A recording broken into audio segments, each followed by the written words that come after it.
Hello, welcome back to my channel. My name is Amanda and this is Birch and Lily, where I talk about all sorts of fun knitty type stuff. Today I have a long-awaited video for you. This is going to be a tutorial on how I make my 1x1 ribbing look super neat and tidy. I should have brought this sweater up with you to show you a little peek, but in the clips coming up you'll see what I mean by super neat and tidy. It's a really simple and easy trick, but I have had a lot of people asking me to sit down and film a video just so they can have a visual of what I do. So I hope that this helps you out, and I hope that you will have some wonderful, neat and tidy 1x1 ribbing very soon as well.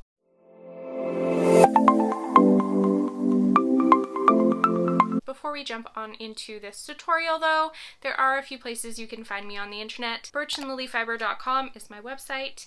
My Instagram is @birch.and.lily, and everything I talk about today is always linked down below in the description. Feel free to leave any comments for me if you have any questions about what we do today in this tutorial, but I won't keep you much longer. Let's jump on in. I have had a lot of questions about how I knit my really neat 1x1 ribbing. So I thought I would show you my quick little trick today on how I do that. So I have switched over to my smaller needles, the needles that I'm going to use for my ribbing, and I'm going to knit one full round before we get started.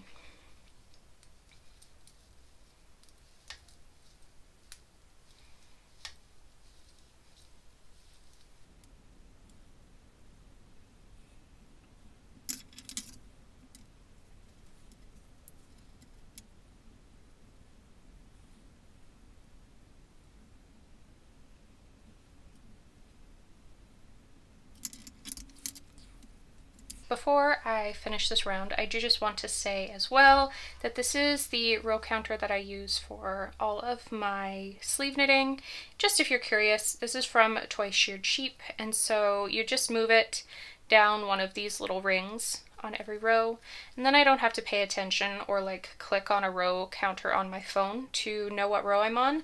And then these markers here mark every time I have decreased, so I also don't have to look through my knitting and try and find to count those decreases and see where I am. So I'm going to finish this row up to this marker here, and then we'll start the German short row.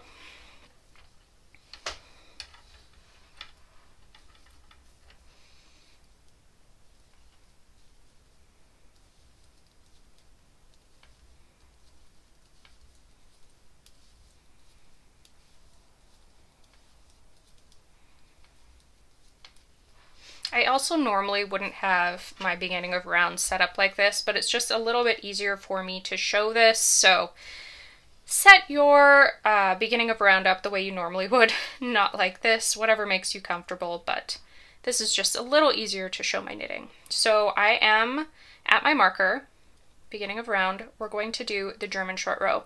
Now the way I like to do this is to actually go one stitch past my marker. So I'm going to slip my marker and knit the first stitch of the next round. Now we're going to completely turn our knitting so we're facing the wrong side. See, in the wrong side of my knitting, I'm going to take that stitch I just knit, slip it over to my right hand needle, and I'm going to do a German short row. So the way that you do a German short row, you're going to grab your yarn that is attached to that stitch you just slipped, and you're just going to pull it up and behind your knitting. Do that one more time. So here's the stitch I just worked and moved to my right needle. I have the yarn and I'm pulling it up and over. So now it kind of looks like you have two loops on that right hand needle. Now remember that, because when you come to what's going to be your final stitch of your first ribbing round, the last stitch is going to look like it's two stitches, but we're going to knit those two stitches together. So I've done my German short row. I'm going to slip my marker. You can hold the short row down with your finger on the back of your needle. So I'm going to slip this marker. Honestly, at this point I wouldn't use my row counter anymore, but again, it's just here for ease of teaching this. Now, I I'm just going to knit this ribbing the exact way I would knit my 1x1 ribbing if I was knitting it on the right side, but right now I'm working on the wrong side. As you can see, here are all my purl bumps. So I'm just going to knit one, purl one, knit one, purl one, all the way around. So I'm going to keep doing that, and I'll show you what happens once we get to the German short row.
Okay, so we have 2 stitches left on our needle because this first one here is 1 stitch and this here is our final stitch. Those 2 loops, that's where we did our German short row to turn our knitting inside out.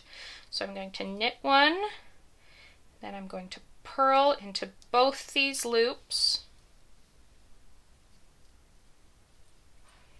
and there you have it.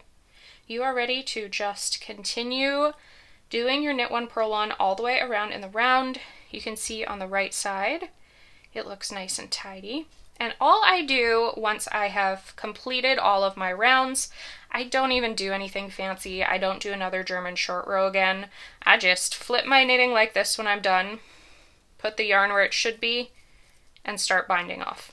So I don't do anything fancy. If there's a gap or something once I've finished binding off, I just fix that with my tail end when I'm done and weaving in ends.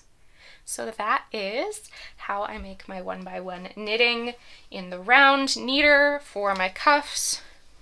As you can see, it looks gorgeous on the outside, and this here is what my 1x1 ribbing would have looked like if I had kept my normal right side knitting on the right side. But now I've put my wrong side knitting on the outside, so it looks neater. I did finish this also with a tubular bind off if you were curious about that.